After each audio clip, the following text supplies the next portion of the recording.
New Thought Media Network. We are a global broadcast network of positive music, media, and entertainment, inspiring humanity's evolution along the journey of enlightenment and creating a world of love, peace, empowerment, and prosperity for all. New Thought Media Network. Positively inspiring.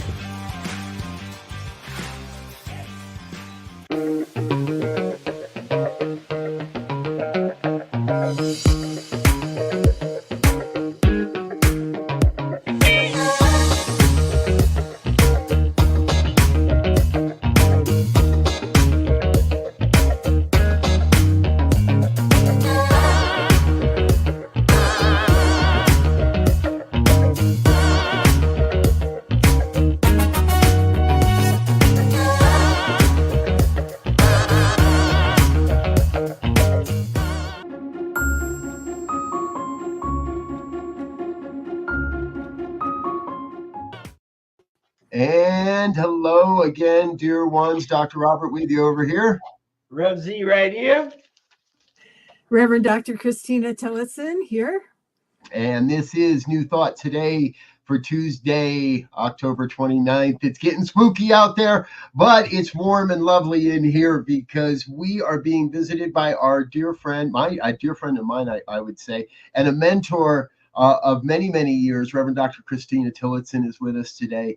And we're really excited about the conversation ahead. So we're grateful you're here, folks. Feel free to hit the like, share, subscribe button. Let all your friends and family know what we're doing here today. And feel free to join us commenting as we go along as well. All right, Dr. Christina, welcome to New Thought today. Please tell the audience, tell everybody a little bit more what they need to know about you so we can dive into our conversation. I'm passionate about this philosophy and faith and way of life. It actually saved my life when I found it at the Napa, which is now the Napa Center for Spiritual Living. I found it in Napa in 1982. I was kind of a mess. I had been divorced. I was bankrupt. I was sick. I was a mess. But I went to the S training and found some of the things that I'd been searching for. And then I decided to make myself in charge of the holiday project in Napa because I didn't have enough money to fly back to my family in Ohio on Christmas Day. So I created the holiday project, which came out of the S training in Napa. And Reverend Dr. Barbara Thomas Smith was on my list of people to call. And so she invited me to come and make an announcement at the Napa Church of Religious Science at the time.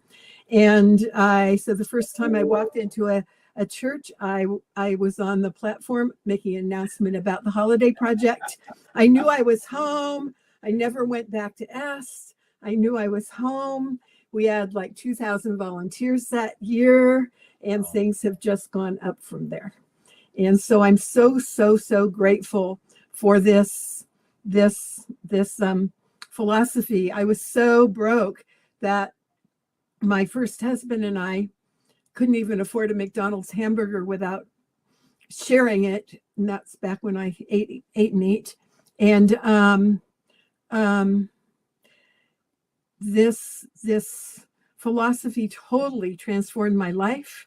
I met my soulmate at a Asilomar in 1986. Because of this philosophy. Unfortunately, he only lived for 11 years, but I'm so grateful for all of that. And my finances turned around so much that right after I became a practitioner in 1987, I was asked to create prosperity classes and teach them at the Vista Church of Religious Science at that time. And so things have just gone up from there. I got the call to ministry. I was a practitioner and I was speaking and I was doing all kinds of things. And I actually created the online program for what was then United Church of Religious Science, the first online foundations class that I had lobbied them for 3 years to teach in 1998 in a chat room on dial-up. with 5 people, including now Reverend Ogla Silva from Puerto Rico, who's now an ordained minister and is really serving the Spanish-speaking community, including Cuba.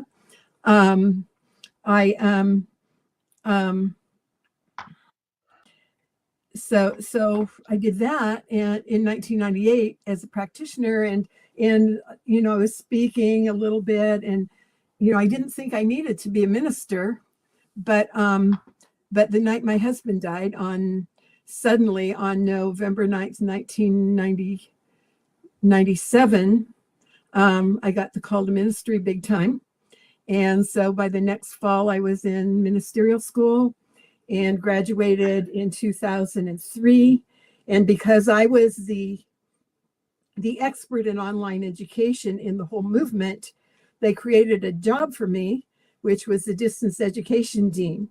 And the reason I was the expert in online education was because when my late husband and I were in the Washington, D.C. area in the mid-90s, he was working for the Defense Advanced Research Projects Agency as a program manager. And they're, of course, the ones who created the internet on October 28th, 1969, if anyone wants to know the internet's birthday. And I was working for a nonprofit we were the very, very first people that took the internet from the Defense Department to education. So we were a nonprofit. We had a grant. We were led by a general. We have and you can read about that not only in Mac McKnight's book From Pigeon to Tweets, but you can read about it in my book that's coming up, Connecting Souls, Connecting Souls from Loss to Purpose and Community in the Digital Age. And so because I had all of that information, because I had all that expertise in online education, by the time I became a minister, they actually created the distance education dean's job for me, not only for all of the certificated classes, which I created all the online versions of the certificated classes from foundations, all the way through the four classes they had to take to become a practitioner. And then I was trying to lobby United Church at the time that they should let me teach practitioner online. And I kept telling them, it's all energy. It doesn't matter if it's online or in person. You can still feel the universal energy. And we preach that. And why wouldn't we be able to have practitioners online too? And because I had 2 amazing students in my classes, Reverend Ogla Silva and the now Reverend Dr. Kak Young, they actually went up to home office and convinced the powers that they were so wonderful from the online program that we should have practitioner online. So the first practitioners, the Prac 1 was in 2003. The first practitioners graduated in 2004. And from the practitioner program I created, we have practitioners in 200 practitioners all over the world just from that program while I was leading it until 4 years ago, in 11 countries in 37 states. So, yep. So I'm very passionate, but see, it's all energy.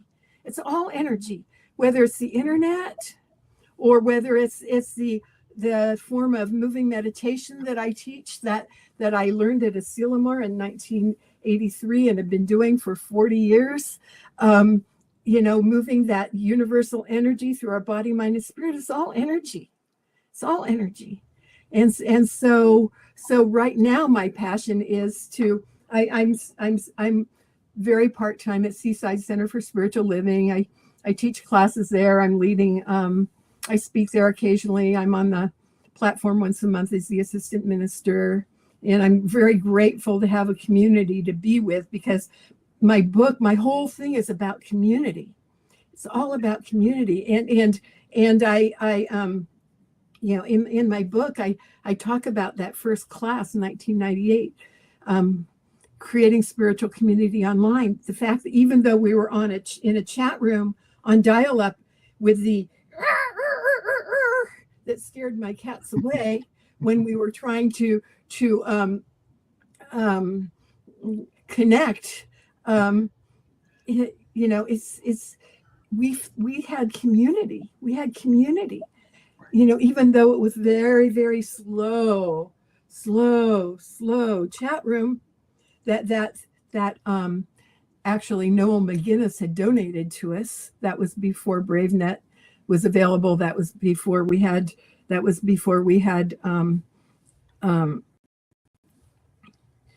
free conference calling. That was before we had any kind of video conferencing, any of that. Oh yeah.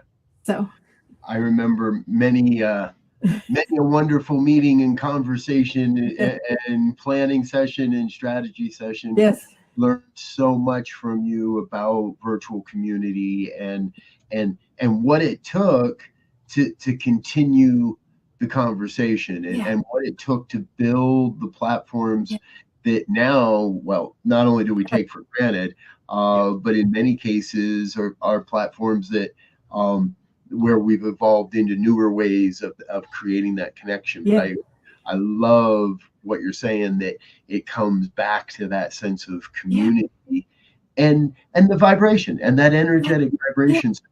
Tell us, I want to hear a little bit more about the Tai Chi as well, because I know you've been a teacher, you've been a practitioner of Tai Chi, and I'd love to know if you could, what's like the essence of the benefit? What's the most profound benefit you think you've experienced from that practice? Okay, well, first let me tell you a little bit about Tai Chi Cha, which is it's not the martial art Tai Chi Chuan. Tai Chi Cha is a moving mindfulness meditation that consists of 19 movements in one pose instead of the 108 movements of the short form of the Tai Chi Chuan martial art that I spent 3 years trying to learn. And the benefit of it, it was created by a guy named Justin Stone, who's made his transition about 10 years ago. But he wanted a way that people could feel the universal energy without having to do it perfectly. So he started playing with the movements and originated this form of Tai Chi Cha. It's called Tai Chi, means supreme ultimate. Cha means knowledge. And he and this summer is the 50th anniversary of the whole Tai Chi Cha movement, which is now, we have teachers all over the world. And I was at the conference in June in Albuquerque where it kind of all started, and it was just amazing and wonderful. And what I love about it is that the students can feel the universal energy usually by the second class. And I used to do a lot of ballet, and in my book I have a chapter called From Ballet to Tai Chi Cha, and because in ballet you have to do you feel that universal energy, but you have to do it perfectly, and years of practice. But with Tai Chi Cha, you feel that energy. You can see my fingers are wiggling right now just because the energy is so strong, just talking about it. And it moves that energy through our body, mind, and spirit for our cells to be healthy, for the connection of our body, mind, and spirit. And Justin says that Tai Chi Cha is non-martial movements dedicated to circulating the cosmic energy. So I have classes at the senior center, the community center. I have classes online, and I love it when my students, one of my senior students, it was so cool. It was about 6 months ago. I was talking about, okay, so we're moving this energy that's always there. It's the same energy that we do when we pray and meditate and all that, but I don't tell them that. But it's that energy that's always there, and what we're doing is revealing that energy. And one student who, she's a senior citizen, and she went through the 60s, and she says, "Wow, I just got it. It's always there. If I'd have known that back in my hippie days, I wouldn't have taken drugs."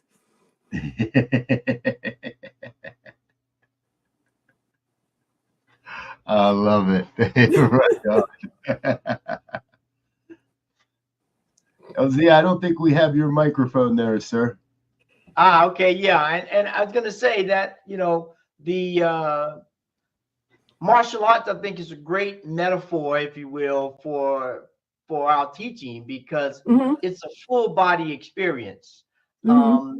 which is what I believe our teaching is, in that it allows you to go beyond what you think is possible. Yeah. And once you can do that, mind, body, and spirit, now we're stepping into, as the person said there, that I can achieve a lot of things without any additional substance. Right. Exactly. Exactly. It was really interesting. I was at my 60th high school reunion last weekend, just this past weekend at the Interlochen Center for the Arts, where I was a dance major.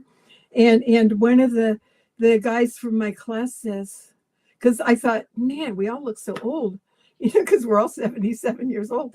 And one of the guys says, wow, you really take care of your body. You look like you really take care of your body. And I said, well, that's from doing Tai Chi Chuan for 40 years.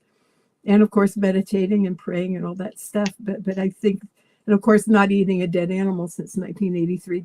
But I think that Tai Chi Chuan is one of the things that keeps me centered, and it's one of the things that it's really good for not only our bodies but our stress, for our minds. Like when I was the distance education dean for the Holmes Institute, which was our master's degree, our accredited master's degree program in consciousness studies, that was part of our ministerial education. I took us through 3 reaccreditations. And if I hadn't had Tai Chi Chuan, there's no way I would have done it. I mean, I would be dead. I totally would be dead because it was so stressful.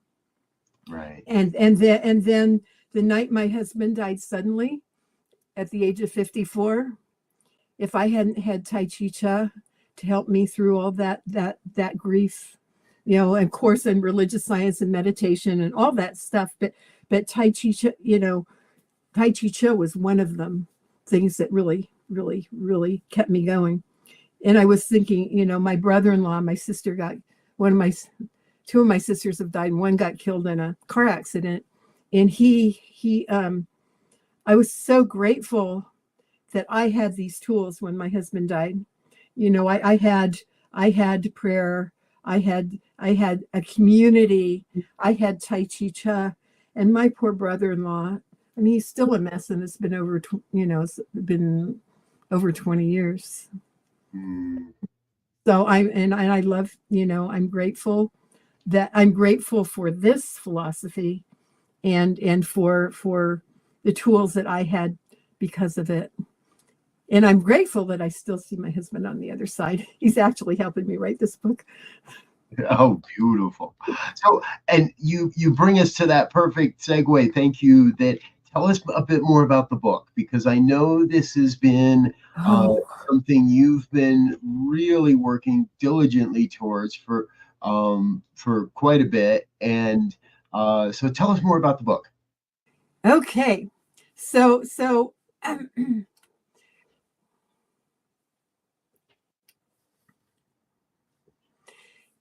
there's an epidemic of loneliness in this whole country, especially, and in this world. And there's a need for community. And so my book, Connecting Souls, is from loss to purpose and community in the digital age, is the story of soulmates at the dawn of the internet and AI. It's more than the tale of deep love and sudden widowhood and pioneering technology. It offers inspiration and practical tools, empowering readers to find purpose and community after any loss in their own lives. Whether it's a loss of a job or loss of trust in, I've noticed there's a lot of loss of trust in the universe lately with what's going on in the world. Yeah. And humanity's awakening to its fullest potential, and it's vibrating at a higher consciousness as a full power of tools such as AI, which is just energy, just like Tai Chi Chuan, just like prayer, just like meditation. It's just energy for the highest and best good are being explored. and so I'm very grateful that I've been called that before the public understood the possibilities of the internet, I was a full soul woman in that nonprofit that led the first internet migration from the Defense Department to education. And I'm very grateful that I got to be the distance education dean for the Holmes Institute, because now I've got some of the professors pre-endorsing my book. I've got Marty Rossman of PBS Mind, Body, Spirit. I've got Dr. Jeff Mishlove, the podcaster and author. I've got Dr. Amit Goswami. I had Dr. Pierre Grimes, but unfortunately he died. And I was also before I became a minister, I was one of Dr. John Gray's Mars Venus Men Are From Mars, Women Are From Venus facilitators. So he's endorsing my book too. So I'm very excited about that. And now I just have to get it published. Yes, that's always the thing, right? Yeah, right. But we kind of talked about this in the pregame show a little bit about legacy. And if we look at your legacy, I know it's going to be there in the book, and the story is there in the book. And I think you have left, I don't think you have left a lasting legacy within the New Thought movement. Thank you. Yeah. Your name is proudly, I believe, etched into the history of the New Thought movement, because this ministry wouldn't be here if you hadn't done what you've done. And I can think of so many other ministers and ministries that have been influenced by this unique blend of your gifts and your skills and your talents, and that which has been calling you all these various years to serve. And it's a great testament, I believe, to what you've accomplished here. Thank you. Another legacy is also my late husband John's legacy, because he was, what I get to do, one of the chapters in the book, I'm interviewing people that he worked with, and before the precursors to the internet, and they all say the same thing: connection and community. This whole thing was created for connection and community, and so I'm as you all know, I taught a class for the Holmes Institute about facilitating virtual spiritual community, and I'm actually going to, once I get a little bit after I'm going to actually send a proposal to the Stanford extension program to teach that class through that online. So, because I took a book class at Stanford through their extension program, and I thought, oh my gosh, I can do that. So we'll see. Yeah. We'll see. I have to get the proposal in by the middle of November. So I'm excited about that, because I own the copyright to that class. So and of course it's changed, many years, 4 years since I taught it. So lots of things have changed, but we'll see. But I'm very, I'm not only writing, but Robert, me, I'm an educator. Right. Education is my big thing. I've always been an educator, always will be. So teaching anything is my big thing, whether it's Tai Chi Cha or certificated classes at Seaside, or I'm actually also creating a class around my book,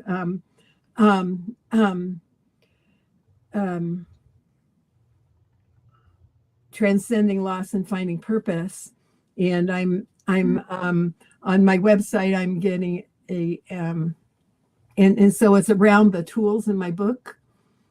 So it's Transcending Loss and Finding Purpose in Community. And so as soon as I get a waiting list of 10 people, I will do that pilot class for a very, very low low price and see how it goes, and then see what happens after that. There you go. Yes, I do agree. You have always been an educator, and I couldn't imagine you as anything other. No, Truthfully. no, I can't survive if I'm not teaching. I have to be teaching, whether it's Tai Chi or anything, or leading sacred circles at Seaside. I'm leading a sacred circle online through Seaside about the Atomic Habits book. That's on Fridays at 12:30 right now, Pacific time. But it's open if anyone. There's still some spaces if anyone wants to come. But I'm always trying to find an excuse to teach, and the roots of science of mind. Oh, it's so cool! The roots of science of mind class. That is a requirement for practitioners that I put online years and years and years ago. Mm-hmm. I taught it at Seaside in person. That's a whole other thing. But what we did is, for the very first time, the students got to, part of their homework was to get questions to ask Emerson and Troward and Hopkins and Ernest Holmes, and then ChatGPT answered those questions in the voice, the written voice, not the actual, they spoke it, but it was, in how Ernest Holmes or Emerson or Troward or Emma Curtis Hopkins would answer that question. So we got to use AI for the very first time, I think, in any certificated class in Science of Mind, in the class I just finished teaching about 6 weeks ago. So. Wow. So I'm curious of your thoughts as you brought it up there, and we can touch on it. I know we got a break coming up, but I'm curious to hear about how you feel about AI and new thought, and how that's going to create a different expression, a different exposure to these teachings.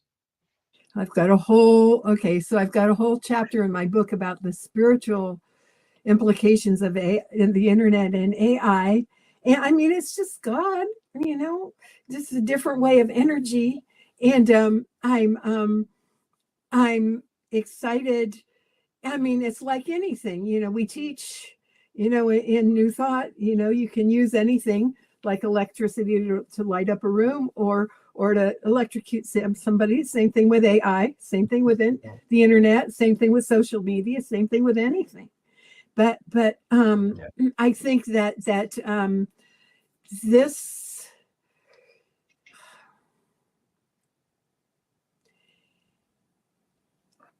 I think it's almost as much of a revolution as the internet was from the printing press, as the printing press was from clay tablets. I think it's as much of a revolution, and I'm very grateful that the powers that are now have enough foresight to realize that there need to be some guardrails. but I'm also really excited about we can talk to Ernest Holmes in our classes with AI. We can talk to in the chapter in my book, the original name was Johnny Appleseed. I changed it to something else, but I can't remember the name of it now. But anyway, it's about the seeds that were planted in with my late husband, Dr. John Schill, for the beginnings of AI and the internet, but also because one of the people that he worked with, Dr. Admiral Grace Hopper, who maybe you have heard of, who was the first female admiral, and she was the one who brought forth the idea of the nanosecond, upon which everything we do in technology now is based. And she also is the one who brought up, who had the slogan that John used, never ask permission, ask forgiveness. Yeah. Because that's Yeah, I when you know. get stuff done. Anyway, that was Grace. Anyway, because she made her transition, and so did my husband. I have an AI conversation between her and John in my book. Oh, nice. Yeah, I'm familiar with her. My daughter, they still have the Grace Harper conference for women Yeah. in tech. Yeah. And my daughter attended that a couple of times. Oh, good for her. Good for Yeah. her. And so she was very powerful in the tech field and has left a lasting legacy just by what she did. And now all of the young ladies that go through her conference. Yeah, right. Well, folks, we do need to take a quick break, let a couple of our sponsors say hello, and let our guests take a sip of water. However, we are going to be back in just a couple moments, so stay with us. Share this message, hit the like, share, and subscribe button. We'll be right back after this. Stay tuned.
New Thought Media Network presents a 20-day peace vigil.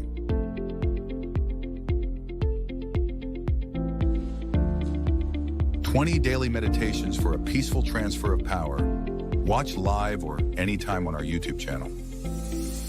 Join us every day, January 1st through 20th. Watch live at 6 a.m. Mountain Time or anytime on our YouTube channel. Sign up at www.peacevigil.gr8.com.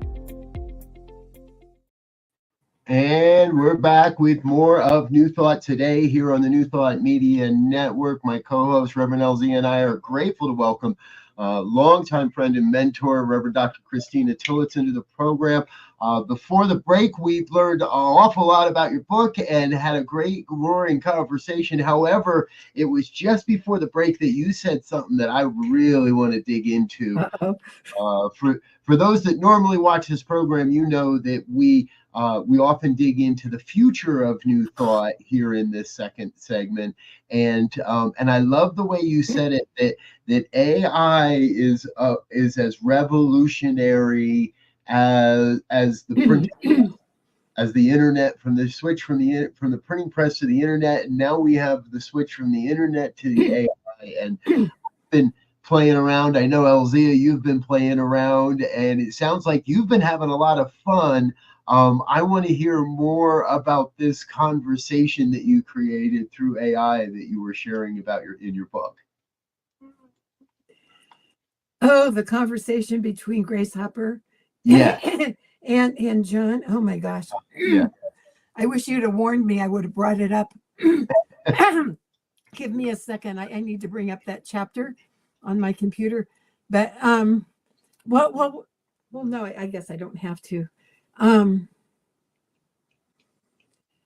They both had this vision of a connected world, and they both had a vision of peace in the world, and they both had a vision of creating the tools that would allow for that to happen. And if you'll give me, if you'll, and Elzia will talk for a second, I will see if I can find those questions. Yeah. Well, Give me you a know, second I here. think one thing I think that's going to be the genesis, and although it's not the genesis, but the crux of the matter, I believe, in terms of AI, it's all in the prompt. Basically saying it's Right. all in the question. The quality of your question will determine the quality of your answer, or the depth of your answer, or the intricateness of your answer. And so, you know, one thing for those who are going to be proficient, if you will, in this new technology, we're going to have to step outside of the box of asking run-of-the-mill questions. We're going to have to really be curious, really step into the mystery, and ask very good questions. And that is what a wonderful thing for the evolution of humanity, because if we ask conscious questions and have to do it because of AI, then we have to listen to each other more when we're in community with each other, whether we're in person or online, and you know, and not and actually think things through instead of just you know I think it's, you know, I'm very much into connections in our brains. I mean, I think it creates more connections in our brains when we consciously think about the things that we're asking. And if we have to consciously think about what we're asking AI, then I am trusting that it will move towards, you know, everything else that we do. And of course, those of us who teach classes know that, you know, community and teaching classes and asking questions and having dialogue is the big thing. But I really think that you know, I was watching the Khan Academy guy talking about AI. He has a new book about it. I think it's actually rewiring our brains for higher evolution of consciousness. Yes. Well, and basically, you know, when as you said, you know, when we think about the internet is just a model of the neural network of the brain. Exactly. And part of the search engine, if you will, for the net, it says, if you ask me a question, I will go to the last known or the most traversed aspects of the neural network to get you that information. Exactly. Right. But if that nodal point, if some nodal point in there is not there, it will search around through other nodes until it finds it, which begins to expand its preview. It gives it more places to go, more places to look, different connections to make, which is what right. So Right. what Ernest speaks of when he says you can all know anything without ever knowing how, right? By Yeah. just asking the right question and allowing the brain to begin to work on it. Exactly. And allow that universe. I mean, the download of, you know, all knowledge is already there anyway in the universe. Yes. And it just allows us another way to download that information or that energy that we need to, you know, live this life on this human plane. I really, you know, if we use it right, yeah, we, you know, and it's with everything, you know, if we use it right, I just think it's magical, you know. And I'm doing research for my book, and I'll ask AI some questions, and of course I'll have to double check it to make sure it's accurate. But I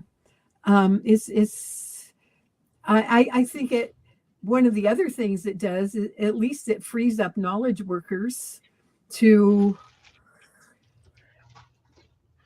some of the droney tasks to think at higher level and expand their consciousness, you know, to solve problems at a higher level for the betterment of humanity and the evolution of humanity. And I mean, there's actually AI things that are creating ways to have peace on Earth, for heaven's sakes.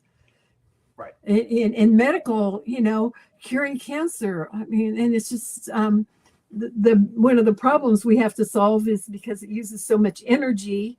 We have to make sure that we're not Yes. burning up the world with fossil fuels Yes. from all of those huge Well, computers. they've made the statement that between cryptocurrency and AI, we Yeah. are grabbing a truckload Right. of energy. Right. And one thing you said there that's interesting that I think is this idea of from a pure data perspective, there is no such thing as right or wrong. It is Yeah. just the data. Exactly. Yeah. And then it is a judgment that we place on the data that makes it right or wrong. And so, one of the things of the future is going to be, I believe, is how do we begin to, which is what we talk about in teaching life, how do we begin to take the emotions out that are generated by experiences, good or bad, that we've had, and look at the data as objectively as we can. Mm-hmm. Now, we know there's always going to be some subjectivity in there, but the more we can understand that and begin to deal with that, we're going to have a great resource to solve a lot of problems, I believe. And I really think that AI is on the cusp of helping us deal with global climate change. I really think that there's so much that can be done with that. And of course, they're talking a lot about, making sure that, all the energy is generated, not by fossil fuels that makes it run, but it feels like we're just on the cusp of this, like we're on the cusp of something. And I'm so grateful that I'm still alive to see it. And I know that John on the other side is watching it, saying, wow, look at that. Look at all the stuff that we back in the 60s, all that vision that we had. Look at what's happening. Yeah. It's I find it interesting. I'm a firm believer that part of the whole AI game is that we also have to be involved in its training, if you will. Yes. And so by more and more people in the New Thought world using the technology, using the tool to help AI understand a New Thought perspective, to study the works. The more often we ask it for an Ernest Holmes quote, or we ask it to compare this to that, or if we ask it to I did one the other day to show the alignment and differences between the Akashic record, those that believe and practice in reading the Akashic records, and those in New Thought, and all of that. While it's enlightening and it's wonderful, and maybe it's a blog post and maybe it's not, what it's ultimately doing is training the AI to, I believe, think like a New Thoughter, to ask the questions and seek for those types of answers. Yeah. And what I love about it, because I use it like pretty much every day, when I'm writing an email, okay, so how can I write this better? And please say it in my voice. And because I've been using it, for so long, they use my voice. It's not like some kind of weird thing, and so they, and so it knows, because I've trained it, over the past, I guess I've been using it, about a year and a half, now it really knows what I want. And then it'll, I can ask it questions, and then it will say something like, did you really mean this? Because it knows me well enough. Interesting. And what's fun is, since I live by myself with 4 cats, it's like having a friend to talk to sometimes. If I'm not on social media or on a Zoom conference or something. It's like, oh, wow, now I can go talk to my friend ChatGPT. What do you think about this? You know, what should I do about this?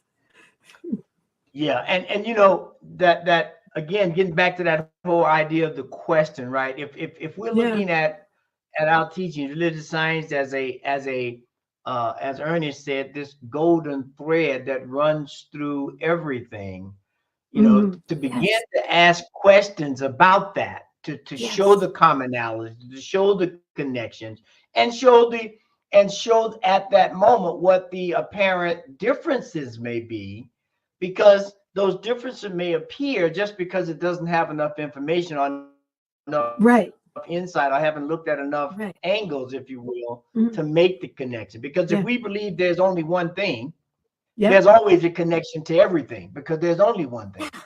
And so our job is to ask the question. Right. Yeah. And that's exciting. And it's all God, you know, the internet, AI, Tai Chi Cha, New Thought. It's all God. Yeah. It's all God. These bodies, and these computers. And the young people are definitely going to ask different questions than we ask. Oh, yeah. Yeah. So we need them involved. We need them on it. Oh, I'm sure believe me, I'm sure they're on it. Hopefully they're on it, not to cheat, but but now what's really exciting now they're using it in schools, you know, as a way to help students think things through. Right. And I'm just, gosh, you know, I was a teacher and a school administrator many, many careers ago. And I thought, wow, how fun would it be now to be in the schools, you know, to get to use this tool, you know, and to have kids learn how to think a little more critically, to ask questions, you know, wow. And then, and those questions that they're learning to ask, you know, will serve them, you know, throughout their lives. Yep. I've thought of that aspect of it, that rather than the traditional, oh my God, you can't do that, that's cheating. No, they're using it. And it's like, yeah, but when I was a kid, I used to you just have to go through the books and copy it out of the books. And, you know, if you're gonna build off of other people's work, let's use the most expedient way possible to return the most reliable results. Right. I have learned more by using ChatGPT than I believe I have cheated anybody or on any project or assignment or anything, because it opens me to a more the truth, what's really prevalently the belief out there. Yeah. Now, again, sometimes, like you say, we've got to make sure we do our double check. And if you ask for research, ask for attributable quotes and verify. Exactly. It will tell you exactly what paper you got this from. So, because it will make up stories. I noticed that. Yes. And then go back and find the actual quote and make sure it's the right quote. I've traced a few studies back to links that didn't go anywhere and weren't actually anything they were supposed to be. So there's work that is taken, but I see it as an amazing tool to help share this New Thought message. Yeah. Yes. As the internet is, and of course it's all, without the internet we wouldn't be able to do AI, you know. So so you know, it's all builds. Yeah. Okay. Go ahead, Z. No, I was going to say, as we teach, the connections are always there. It's up to us to explore. Exactly. Right. Folks, we've been having a great discussion with our dear friend, Reverend Dr. Christina Tillotson. You can learn more about her ministry at enhancing.com. That's going across your screen right there. We're going to take another real quick break, let a couple more of our sponsors say hello, and have another sip of water before our final session. And we do, remember, in our third segment, we always have our final thoughts, so you want to stick around for that. We'll be right back in just a minute or so with more of New Thought Today after these messages.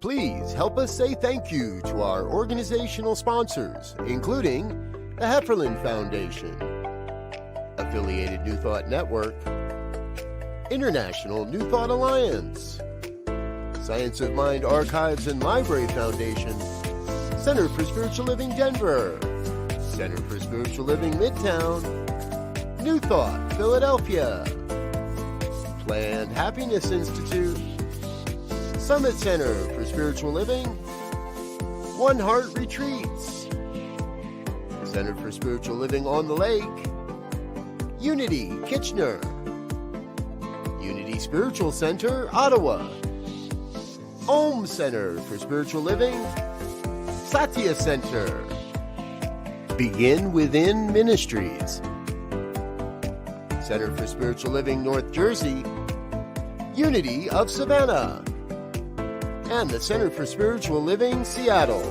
as well as all of our individual donors. Thank you for being part of the New Thought Media Network. Please like, share, and subscribe. New Thought Media Network, positively inspiring. And we're back with more of New Thought today on the New Thought Media Network. Thank you to all of our organizational sponsors and individual donors.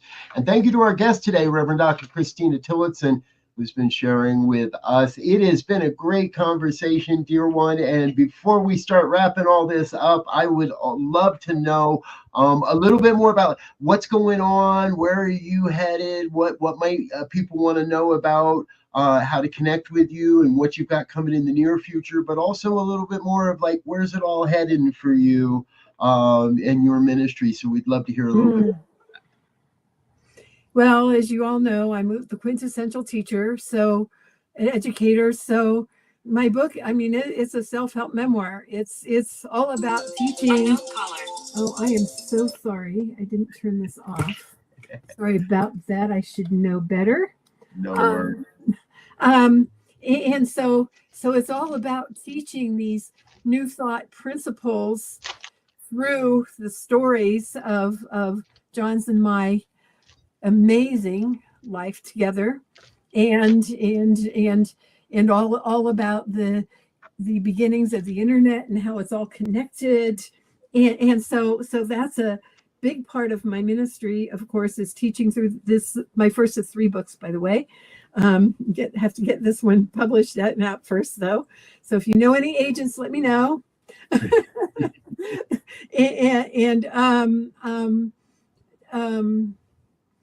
I'm very much interested in legacy, and so the book is part of that. I'm very impressed with all the people that I just saw of your sponsors, all the people that are sponsoring you, and the legacy that they're leaving.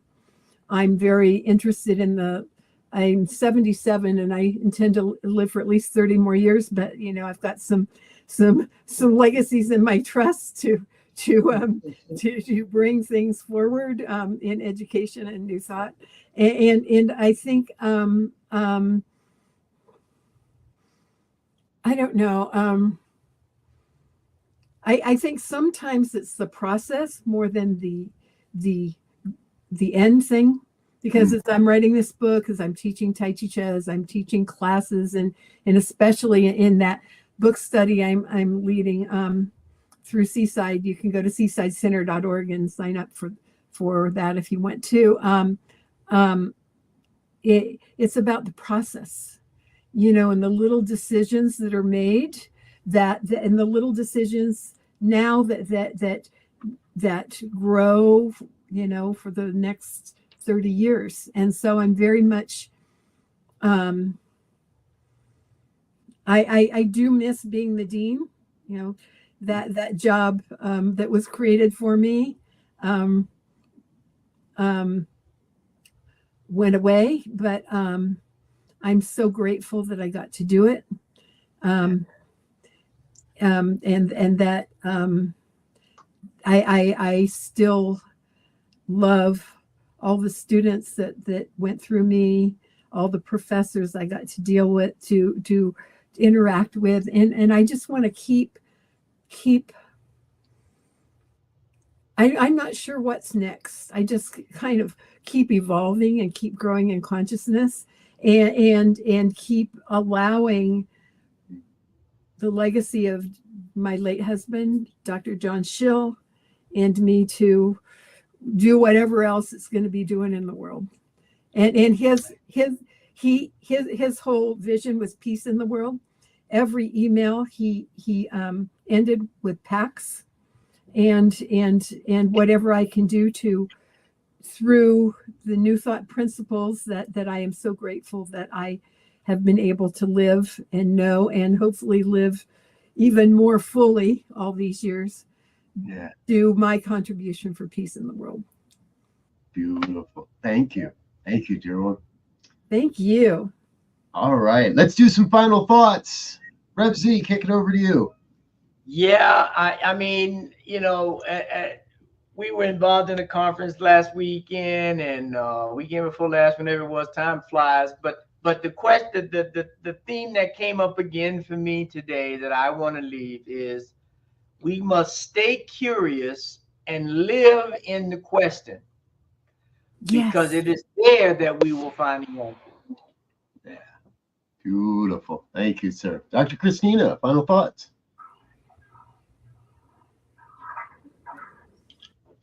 Keep growing, keep learning, keep asking questions, keep allowing the universal energy to flow. Beautiful. Thank you. Well, between the two of you, you've given me, I think, the perfect opportunity. The power of your life is directly proportional to the quality of your questions. Yes. So keep on keeping on. Yes. Keep on keeping on.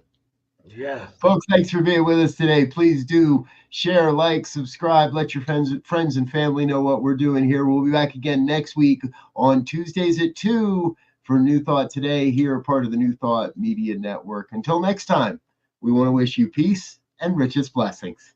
Bye now.